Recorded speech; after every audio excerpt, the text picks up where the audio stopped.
નમસ્કાર દર્શક મિત્રો, હું શ્વેતા કહાર હેડલાઇન ન્યૂઝના બુલેટિનમાં આપનું સ્વાગત કરું છું। સમાચારની શરૂઆત કરતા પહેલા એક નજર મુખ્ય સમાચાર પર।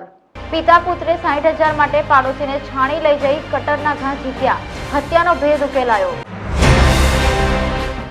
વાઘોડિયા રોડ પર આવેલ ભાતીજી મહારાજની ડેરી તોડી પાડતા લોકોએ નોંધાવ્યો ભારે વિરોધ। નંદેશ્વરી મિની નદી પાસે 28 વર્ષીય યુવકનો મૃતદેહ રિવોલ્વર સાથે મળી આવતા પંથકમાં ચકચાર। વડોદરાના છાણી વિસ્તારમાં ગેરેજ ભડકે બળતા ફાયર ફાઈટરો દોડ્યા, લાખોનો સામાન બળીને ખાક। વડોદરા કોર્પોરેશને 100 કરોડના ગ્રીન બોન્ડ બહાર પાડ્યા। તો હવે જોઈએ વિગતવાર સમાચાર। વડોદરાના વાઘોડિયા રોડ પૂનમ કોમ્પ્લેક્સ સામે 70 વર્ષ જૂની ડેરીના બાંધકામને દબાણ શાખાએ પોલીસની મદદથી તોડી પાડતા વિરોધ થયો હતો। રોષે ભરાયેલા સ્થાનિકોએ તાત્કાલિક બીજું મંદિર મૂકી રામધૂન કરતા તેને પણ હટાવી દબાણ શાખાએ મંદિર જપ્ત કર્યું હતું। કલાકો સુધી રોડ પર વિરોધ પ્રદર્શનથી એક તરફનો રોડ બંધ કરવો પડ્યો હતો। વાડી શાસ્ત્રી બાગથી પૂનમ કોમ્પ્લેક્સ તરફ જતા 27 મીટરના રોડ પર ચિમનપાક સોસાયટી પાસે 70 વર્ષ જૂની ભાતીજી મહારાજની ડેરી તોડી પાડતા મોરચો પાલિકા કચેરી ખાતે પહોંચ્યો હતો। મેયર પિંકીબેન સોની દ્વારા નિત્ય સ્થાન પર ફરી એક વખત મંદિર બાંધી આપવાની બાહેંધરી આપવામાં આવી છે। મેયર દ્વારા સકારાત્મક પ્રતિસાદ મળતા નાગરિકોએ વિરોધનો સૂર બદલી મેયરનો જય જયકાર કર્યો હતો। एक्चुअली स्थानिक कॉर्पोरेटर आशीषभाई जोशी द्वारा, कारण के મને કમિશનરશ્રી દ્વારા માહિતી એવી આપવામાં આવી કે આશીષભાઈ જોશી દ્વારા આ મંદિર ખસેડવા માટે આ લોકો સાથે સમર્થનની વાતચીત થઈ ચૂકી છે એવી માહિતી મળી છે। ત્યારે જ્યારે મોરચો આવ્યો ત્યારે આ લોકોની ધાર્મિક લાગણી દુભાઈ છે અને ચોક્કસ જ દુભાય, કારણ કે આવી રીતે એ લોકો કોઈપણ અગાઉની જાણ કર્યા વિના ધાર્મિક જો કોઈક રસ્તા રેશામાં આવતું મંદિર હોય તો એને દૂર કરતાં પહેલાં સ્થાનિક લોકોને બેસીને એમની સાથે વાતચીત કરી એમને સમર્થનમાં લઈ અને બાજુમાં બીજું મંદિર કે ઓટલો બનાવીને મંદિર તૈયાર મૂકી આપવામાં આવશે એવી કંઈક બેસિક વાત થઈ હતી, જેમાં કોઈ સંજયભાઈ છે જે મંદિરની બધી પૂજા વિધિને કરતા હોય છે એ સંજયભાઈ જોડે કોન્ટ્રાક્ટર કમલરાજ અને અમારા જે અધિકારી છે રોડ વિભાગના ઉપાધ્યાયભાઈ છે કોઈ, એમની વાતચીત થઈ છે। ત્યાંના સ્થાનિક લોકો સમર્થન પણ આપેલું હતું અને ત્યારબાદ આ મંદિરને દબાણમાં છે એવું ધ્યાને આવતા એ લોકોના સમર્થનથી દૂર કરવાની કામગીરી હાથમાં લેવામાં આવી હતી એવી મને અત્યારે પ્રાપ્ત માહિતી મુજબ આટલી માહિતી છે। છતાં પણ એમને પણ સાંભળીશું ખરેખર એમના દ્વારા આવી રીતે સમર્થનની બેઠક કરવામાં આવી છે કે કેમ તે પણ જાણવામાં આવશે। વડોદરા મહાનગરપાલિકામાંથી આવો કોઈ પણ એ લોકોને આદેશ કરવામાં આવ્યો નથી। 28 તારીખ 29 તારીખનો દિવસ વડોદરા માટે ખૂબ જ પૂર્વ વિસ્તાર માટે અશુભ હતો। અત્યારે અમને ખબર પડી કે મેયરશ્રીને કમિશનરને ખબર જ નથી। કોન્ટ્રાક્ટર રોડ કોન્ટ્રાક્ટર અને અમુક અધિકારીઓ પોતાની તરખટ રચીને એક આરસપારનું મંદિર મૂકીને પ્રજાને ભોળવીને મિટિંગમાં લઈ જઈને મંદિર ઉખેડી નાખે છે। 80 વર્ષ જૂનું મંદિર ઉખેડી નાખે છે અને આજે જ્યારે અમે મેયર પાસે રજૂઆત કરવા ત્યારે ખબર પડી કે આ તો ઇલીગલ રીતે મંદિર હટાવ્યું છે। અને જ્યારે અમે મેયર પર અમને ગર્વ છે, સ્પોર્ટમેન સ્પિરિટ એમને બતાવી કે આ મંદિર ભૂલથી હટાવવામાં આવ્યું છે, એની પર કાયદેસરની કાર્યવાહી થશે અને એ સ્થળે મંદિર બનાવી આપવાની મેયરશ્રીએ વચન આપેલું છે। તમે આ અંધારી નગરી કહેવામાં આવે વિચારો તમે કે આ વિચારો બિલ્ડરો અને આપણા જે અમુક જે દલાલ કહીશ તમને હું, મારે નામ નથી આપવા, પણ એ લોકો પ્રજાને છેતરપિંડી કરીને કોઈ 35,000માં મંદિર વેચાતા નથી મળતા ભાઈ। આત્મા ભાવના આસ્થા કોઈ પૈસાથી નથી મળતી, પણ આ જુઠ્ઠું સદંતર બોલે છે। હવે એવા વ્યક્તિઓ પર બી મેયર એક્શન લેશે એવી અમને બાહેધરી આપી। વડોદરા શહેરના રસ્તા ઉપર છાસવારે અકસ્માતને નોતરું આપી રહ્યા છે। તેની પાછળ જાહેર માર્ગ ઉપર રખડતા પશુઓ, નિયમોનું ઉલ્લંઘન કરી દોડતા ભારદારી વાહનો, ટ્રાફિક નિયમન ન કરતા બેદરકારો, અચાનક જ આવતા ખાડા ટેકરા માર્ગ ઉપર આડેધડ કટ રાખવી સહિતના પરિબળો જવાબદાર છે। તેવામાં વધુ એક અકસ્માતની ઘટના સામે આવી છે। શહેરના ખિસકોલી સર્કલથી વડસર તરફ જવાના માર્ગ પર ક્રેન ચાલકે બાઇક સવાર યુવકને અડફેટે લેતા ઈજાગ્રસ્ત યુવકને સારવાર અર્થે સયાજી હોસ્પિટલ ખસેડવામાં આવ્યો છે। આ બનાવને લઈને રોડ પર લોહીના ફુવારા પણ ઉડ્યા હતા। બેફામ રીતે ચાલતા ક્રેન ચાલકો પર અંકુશ ક્યારે લગાવશે તે જોવાનું રહ્યું છે। વડોદરા શહેરના છાણી વિસ્તારમાં આવેલ જીએસએફસીના મુખ્ય ગેટની સામે આવેલ હિન્દુસ્તાન ગેરેજમાં અચાનક આગ ફાટી નીકળી હતી। આ બનાવને લઈ વડોદરા ફાયર કંટ્રોલમાં કોલ મળતા ફાયર વિભાગની ટીમ તાત્કાલિક ઘટના સ્થળે પહોંચી હતી। આ સાથે જીએસએફસી ફાયર વિભાગની ટીમની પણ મદદ લેવામાં આવી હતી। જ્યાં પાણીનો મારો ચલાવી ભારે જહેમત બાદ ફાયર ફાઇટરોએ સમગ્ર આગ પર કાબુ મેળવ્યો હતો. જોકે વિકરાળ આગના કારણે ગેરેજમાં રહેલો લાખોની કિંમતનો સામાન બળીને ખાખ થઈ ગયો હતો.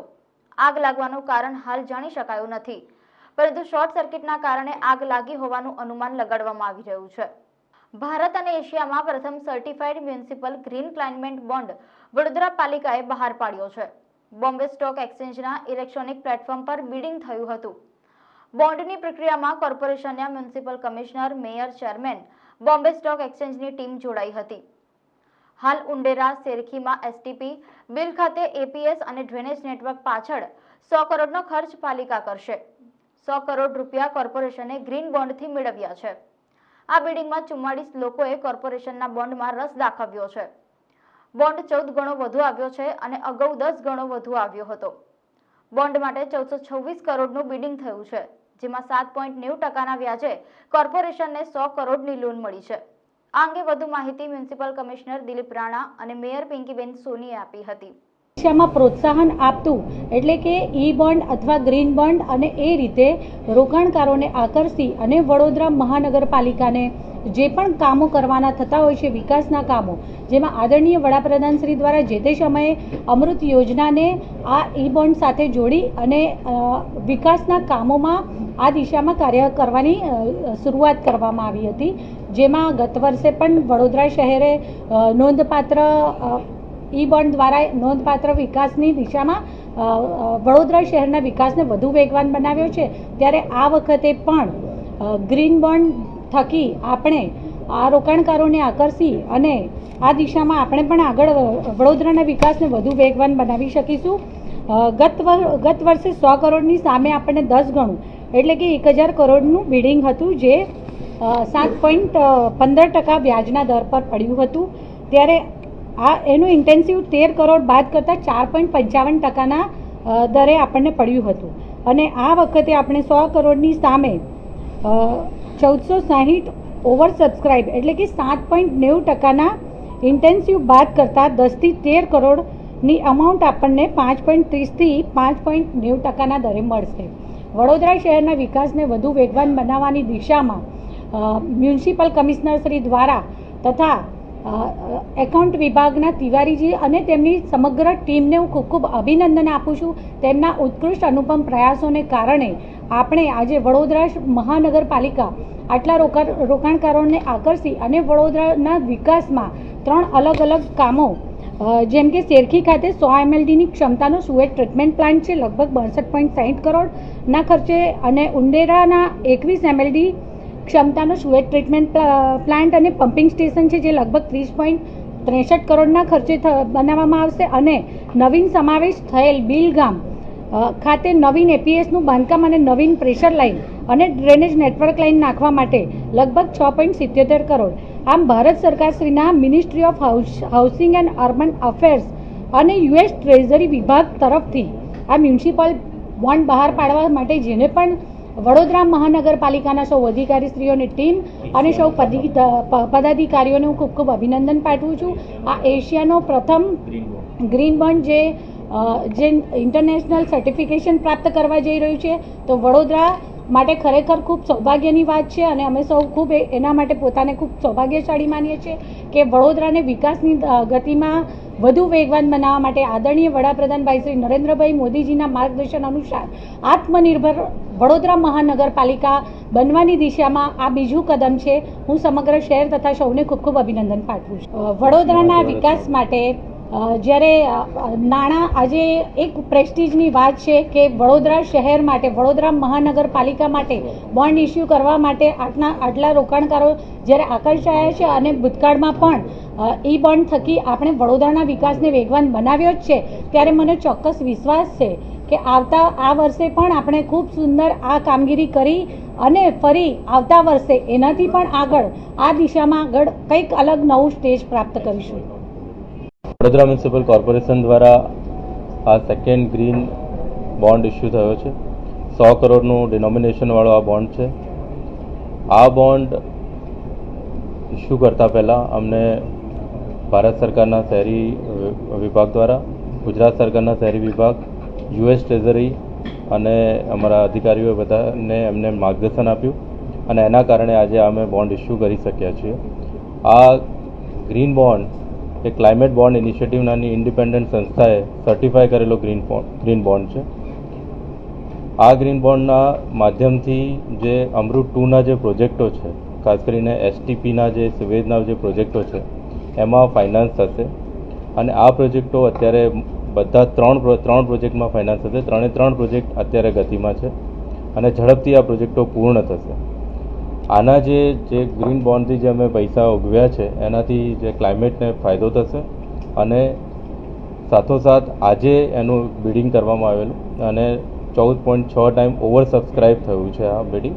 એટલે 14.6 ટાઈમ ઓવર સબસ્ક્રાઇબ અને 44 જણાએ આમાં પાર્ટિસિપેટ કરેલું છે. જે એનો જે રેટ આવ્યો છે અત્યારે જે 7.85 હતો, પણ જે 100 કરોડના ડિનોમિનેશન માટે 7.9% રેટ ઉપર આ બોન્ડ અત્યારે બિડિંગ થયેલો છે. સાથોસાથ ભારત સરકારના શહેરી વિભાગ છે એના તરફથી અમને આમાં બોન્ડ ઇસ્યુ થવા બદલ અને ગ્રીન બોન્ડ ઇસ્યુ છે એટલા માટે અમને 13 થી 10 કરોડ સુધીનું ઇન્સેન્ટિવ મળવાનું છે અને એના કારણે જે ઇફેક્ટિવ રેટ થશે એ 5.30 થી 5.90 વચ્ચેનો થશે. એટલે 7.90 રેટ સાથેનો અને ઇફેક્ટિવ રેટ 5.90 સુધીનો આ ગ્રીન બોન્ડ 100 કરોડ રૂપિયા અમે એમાંથી ઉગવીએ છીએ. 5 વર્ષ માટે આ છે અને 5 વર્ષમાં અમે એને રિપેમેન્ટ કરવાના છીએ. બધા જે લોકોએ અમને સહયોગ આપ્યો છે, મીડિયાના મિત્રો હોય કે અમારા ઉચ્ચ અધિકારી, માન્ય મુખ્યમંત્રીશ્રીની પ્રેરણા અમાં મળી છે, માન્ય મેયરશ્રી, ચેરમેનશ્રી, બધાનું માર્ગદર્શન મળ્યું છે. એ બધાને ખૂબ ખૂબ આભાર વ્યક્ત કરું છું અને પુનઃ એકવાર આ 100 કરોડનો ગ્રીન બોન્ડ આજે બિડિંગ થયો છે એનું લિસ્ટિંગ 6 તારીખે છે. કોર્પોરેશનની ક્રેડિટ રેટિંગ જે છે ક્રાઇસિલ અને બીજી ઇન્ડિયા રેટ એ એમની રેટિંગ કરેલી છે. ક્રાઇસિલના રેટિંગમાં AA આવ્યું છે, જે બીજી રેટિંગ એજન્સી છે એમાં AA+ આવ્યું છે. એટલે એની જે ફાઇનાન્શિયલના સિદ્ધાંતો અને એના પ્રમાણેનું જે એનું ફાઇનાન્સનું જે અમારું સ્ટ્રેન્થ છે એ ખૂબ જ સારી છે અને એના કારણે જ આ 4.6 ટાઈમ ઓવર સબસ્ક્રાઇબ થયો છે અને 7.90 રેટ સાથે આ બીડ. ગયા વખતે અમે 100 કરોડ કર્યા, આ વખતે અમે 100 કરોડ કર્યા છે. 200 કરોડ માટેનું ઓથોરાઇઝેશન હતું, 200 કરોડ થયા છે. ફ્યુચરનું પ્લાનિંગ કરીને આગળનું કાર્યવાહી કરશે. આમાં મેં કીધું પ્રમાણે અમૃત સ્કીમ છે જે અમારી, જેમાં પાણી પુરવઠા અને સુવેજના મોટા ભાગના પ્રોજેક્ટ હોય છે. તો આ બોન્ડમાંથી અમે 3 પ્રોજેક્ટો કરવાના છીએ જેમાં વર્ક ઓર્ડર અપાઈ ગયા છે. એમાં ગયા વખતે 2 કામો લેવાયા હતા, 100 કરોડ મળ્યા હતા, બંને કામો પૂર્ણ થઈ ગયા છે. આ વખતે 3 કામો લેવાયા છે, શેરખી, ઉંડેરા એસટીપી અને ડ્રેનેજ નેટવર્ક અને બિલનું APS. એ 3 કામો આમાં લેવાયા છે અને એના પણ વર્ક ઓર્ડર અમે આપી દીધા છે. વડોદરાના હાથીખાના ગેંડાફળિયામાં રહેતા મોહમ્મદ હનીફ શેખ નાસ્તાની લારી ચલાવતો હતો. હનીફને નાણાંની જરૂરિયાત હોવાથી 2 વર્ષ અગાઉ તેના મિત્ર મોહમ્મદ ઝાકીર નિઝામુદ્દીન શેખ પાસેથી ₹60,000 રોકડા લીધા હતા. જે બાદ ઝાકીર અવારનવાર હનીફ પાસે ઉઘરાણી કરતો હતો. હનીફ પૈસા ન આપતો હોવાથી બંને મિત્ર વચ્ચે અગાઉ પણ ઝઘડો થયો હતો. મામલો ઉગ્ર બનતા હુસેન અને ફયાઝે હનીફને બંને હાથે પકડી રાખ્યો હતો. ત્યારબાદ ઝાકીરે તીક્ષ્ણ કટર વડે ગળા પર તેને હુમલો કર્યો હતો અને સ્થળ પર જ તેનું મૃત્યુ નીપજ્યું હતું. જે બાદ હુસેનનો ફોન સ્વિચ ઓફ કરી ઝાકીર, હુસેન અને ફયાઝ સોનાની 3 વીંટી અને ગળાની ચેન કાઢી ફરાર થયા હતા. છાણી પોલીસે 80,000ની લૂંટ, મર્ડર અને પૂર્વ આયોજિત કાવતરામાં ઝાકીર, હુસેન અને ફયાઝને ઝડપી કાયદેસરની કાર્યવાહી હાથ ધરી છે તથા આરોપીઓને સાથે રાખી હત્યાની ઘટનાનું રિકન્સ્ટ્રક્શન કરવામાં આવ્યું છે. આજરોજ બપોરના 1 વાગ્યાના અરસામાં છાણી કરચિયા રોડ ઉપર એક ખેતર છે